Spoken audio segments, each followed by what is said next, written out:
What's up mga karil? Good morning sa lahat. Nandito kami ngayon sa may laboratory. Ito sa may clinic. Yan, si mother ko is papa ultrasound kasi may mga nararamdaman siya kakaiba sa tiyan niya. So yun, need natin siyempre intindihin siyempre magulang natin. Number one, ano natin yan, di ba mga karil? Concern natin yan bilang isang anak. Yung kasama ko, yung asawa ko, yung anak ko kasi hindi pwedeng maiwan sa bahay. Gawa ng mga bata rin na doon.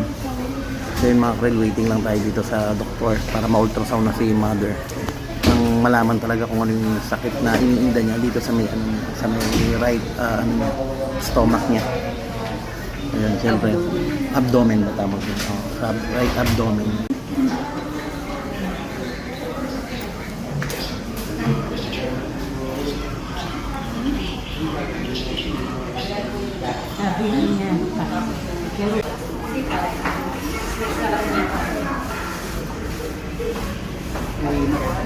Si Coriel, Ma'am Coriel.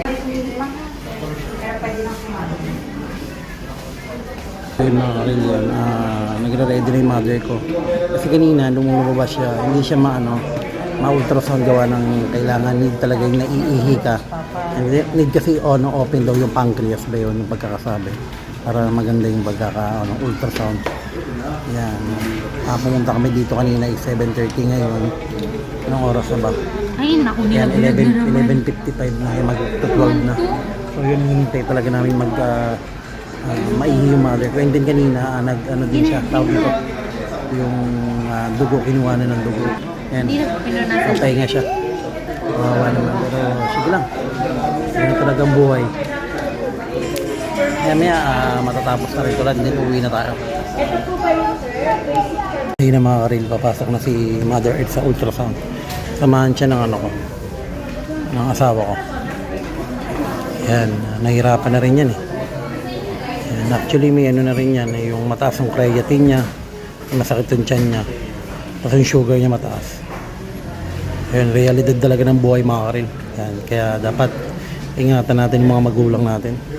Yan mga karil, matapos na siya i-ultrasound, yan, babalik ulit siya dun ulit para ma-ultrasound pa ulit after umihi. Yan, kawawa naman si Mudra Kels. Pero sige lang, at least malalaman kung ano yung mga sakit niya, diba, pag na-ultrasound na. Yung asawa ko, buti na lang kasama ko to. Yan, tapos na sila ma-ultrasound si Mother Earth. So yun mga karil, kuha na namin result mamayang hapon, tapos na ultrasound. Marami pa rin tao dito.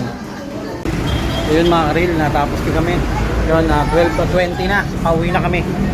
So yun, yun yung kasakyan natin mga karil, no? Yun, grabe, mula 7:30, 12:20 ngayon lang tayo uwi. Kasi ngayon lang natapos ang mga lab tsaka yung ultrasound ni Mother Earth. Yan, at least, di ba? Malalaman natin mga karil yung resulta mamayang hapon, babalikan natin. Tsaka tawag dito, bukas punta tayo ng Bacoor Medical ba yun? Sa may Molino Boulevard dun sa hospital ng mother ko. So yun mga karil, patayod na kami. Yun mga karil, pauwi na kami. So yun mga karil, nagbabalik na nga tayo mga karil. Balik kukunin natin ngayon yung result ni mother, yung ito sa clinic na pinag-ultrasound niya din laboratory. Ayun na nga, yung asawa ko yan. Bali siya na ngayon gumawa ng ng result ni mother. And then bukas pupunta kami sa may Bacoor Med para pabasa dun sa doktor niya. Para at least malaman na kung ano yung nararamdaman ni mother ko. Kaya kung napapansin nyo mga karil, wala akong nagagawang videos ngayon sa page natin din sa YouTube.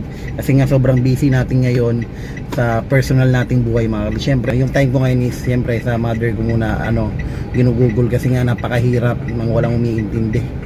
Hindi, siyempre pag magulang natin, priority natin yung mga karil. Ayaw naman natin dumating sa point na kung ano man mangyari, magsisi tayo. At least, lahat ginagawa natin para sa magulang natin. Uuwi na tayo after ito. Hindi, siguro baka magmerienda. So yun, nakakapagod talaga. Kaya mga karil, abang-abang lang kayo sa mga lalabas kong vlogs. Yan mga karil, ngayon busy lang talaga. So yun mga karil, maraming salamat and keep safe, God bless. Thank you mga karil. Then bukas papasilip ko rin sa inyo kung ano yung gagawin kay mother pagpunta namin doon sa may Bacoor Med. So yun mga karil, keep safe, God bless ulit and thank you mga karil. Goodbye.